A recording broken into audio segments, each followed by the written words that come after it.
This Guy's Garage. Like and subscribe.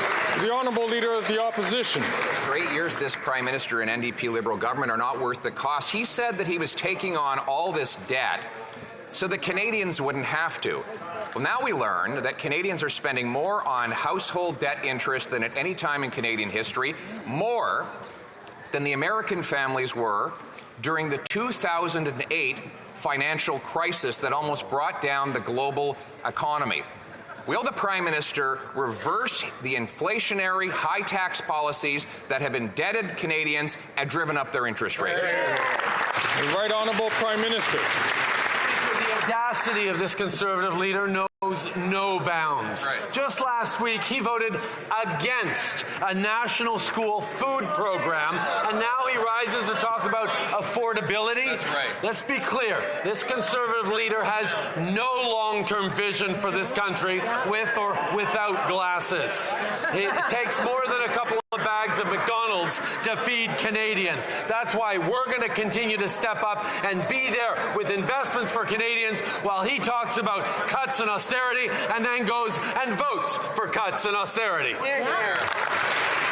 The Honourable Leader of the Opposition. Mr. Speaker, Canadians can't even afford to feed themselves a couple of bags of McDonald's after 8 years of this Prime Minister taxing their food. Speaking of food, you know the only problem with his school food framework? It doesn't fund any food. Right. It funds politicians to talk with bureaucrats who talk with lobbyists about establishing a conversation towards consulting. It funds bureaucracy and not families. So speaking of one way he can make food more affordable for everyone, including our kids, will he pass Bill C-234, the common sense Conservative bill to take the tax off? The Right Honourable Prime Minister. Mr. Speaker, once again, we've seen exactly why. Whatever his justifications, they have chosen to vote against initiatives there to help Canadians.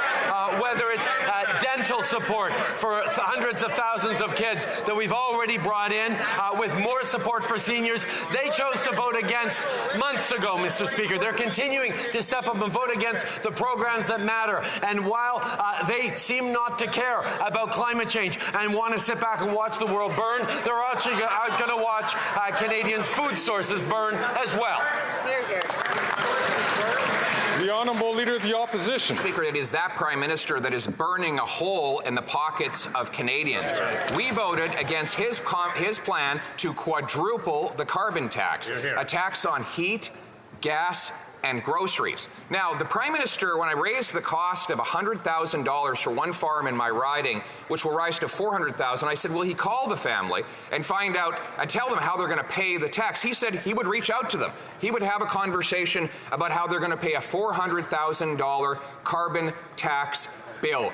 Can he tell the House what he told that family about how they're going to come up with $400 grand in more taxes? The Right Honourable Prime Minister. We recognize, Mr. Speaker, that the price on pollution is a key part of actually making things more affordable for the long term for Canadians by pushing and encouraging innovation. Indeed, our departments reached out to that farm family, to that very successful large mushroom farm in the member opposite's riding, to talk about the programs we have that can move off of their dependence on fossil fuels. We know there's work to do. We know there are investments to make, but that, Mr. Speaker, is how we fight climate change and build a better future. We have a plan to fight climate change. They have no plan because they don't even recognize that climate change is real. The Honourable Leader of the Opposition. Minister didn't answer my question about the Carlton mushroom farms, which faces a $400,000 carbon tax bill when the Prime Minister is done quadrupling the tax.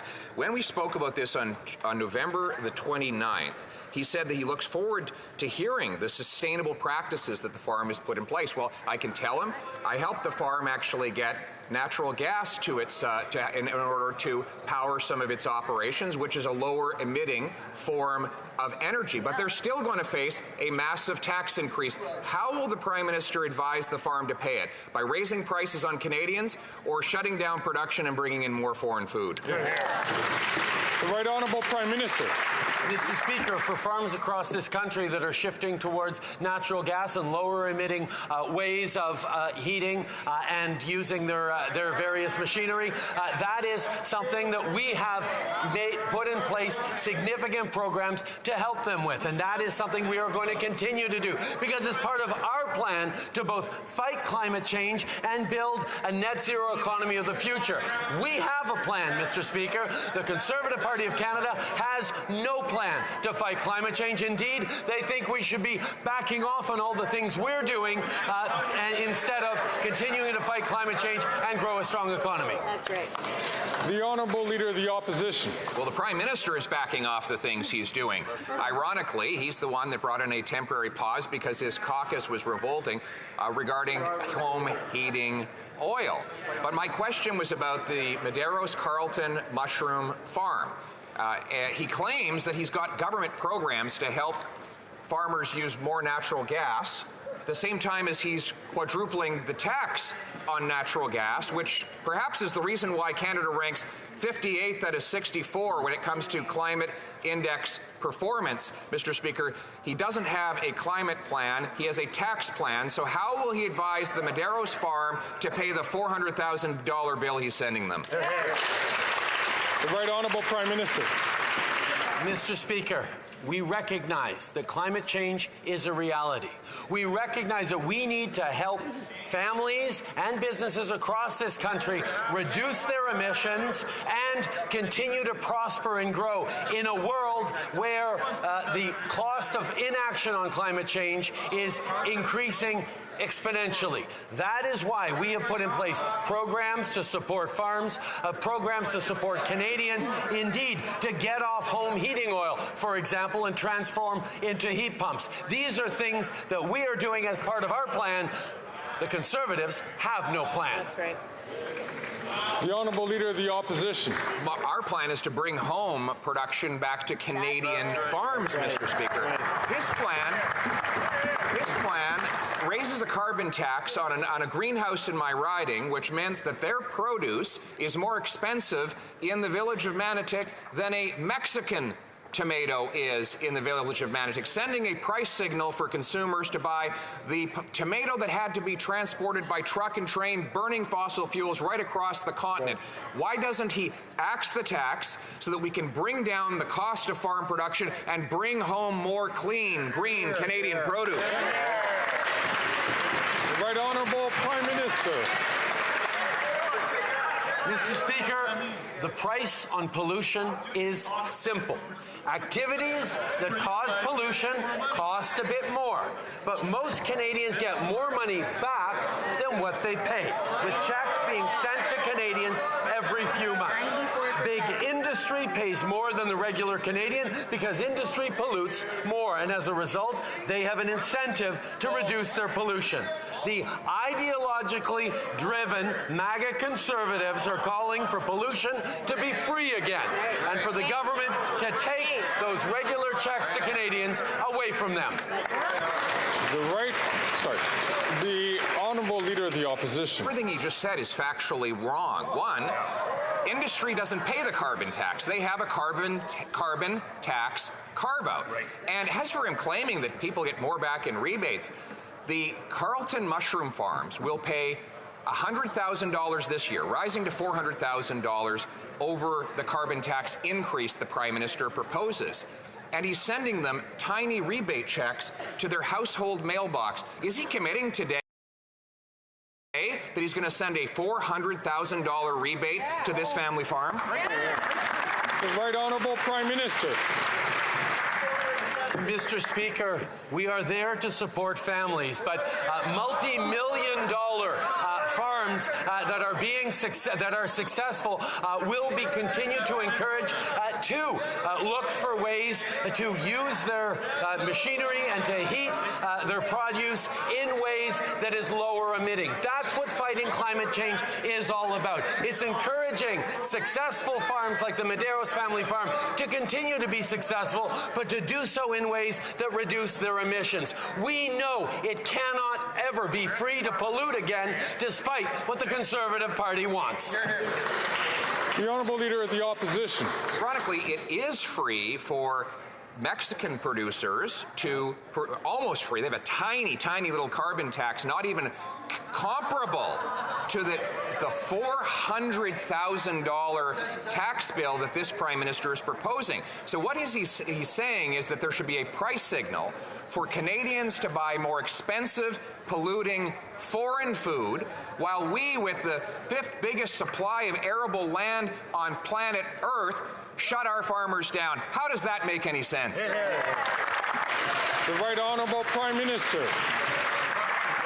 More than just anyone else in this country, farmers understand how important it is to protect the land for future generations, to pass on the bounty to their children and grandchildren of a great, important job that feeds the rest of us. That is why farmers are so focused on the future, and that is why we are there to support them with a plan and investments that helps them reduce their emissions while they continue to put food on all our tables. We have a plan for that. The Conservative Party refuses to even admit that there needs to be work done to reduce emissions. That is not the way to build a future. Not in Carleton, not anywhere.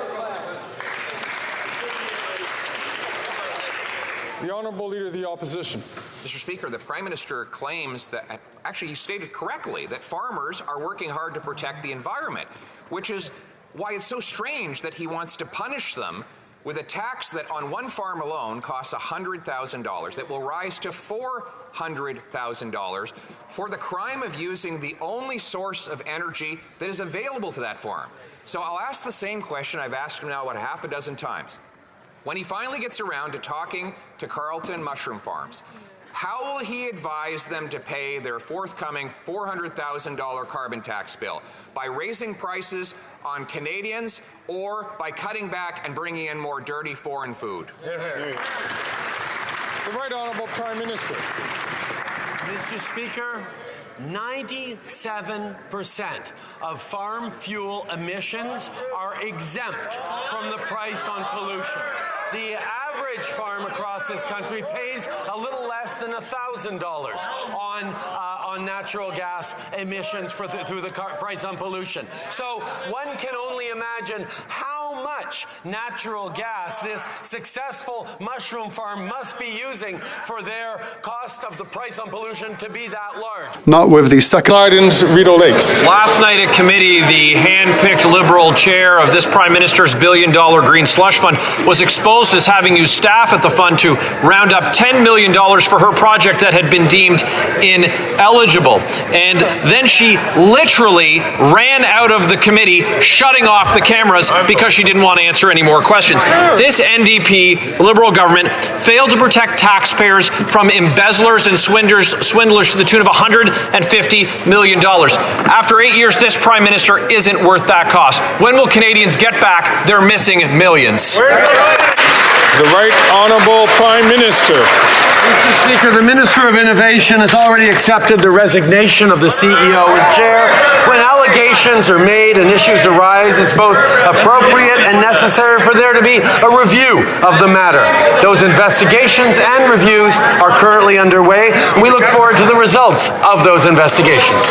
From Leeds, Grenville, Thousand Islands, and Rideau Lakes. Well, it's going to be more in-depth than the whitewash investigation that this Prime Minister and his minister put forward. They're under investigation by the Auditor General, 2 Conflict of Interest and Ethics Commissioner investigations. Their board chair, his hand-picked chair, resigned in disgrace along with the CEO. The Prime Minister was handing out millions after his minister knew that his insiders had their hand in the cookie jar, taking $150 million taxpayer dollars. This Prime Minister isn't worth the cost after 8 years, and his NDP Liberal government couldn't be more out of touch. So who got rich and where did the missing millions go? I'll just remind you, you're under oath, and we had a whistleblower here last night. Did you send any communication before the investment committee asking the status of that project to management?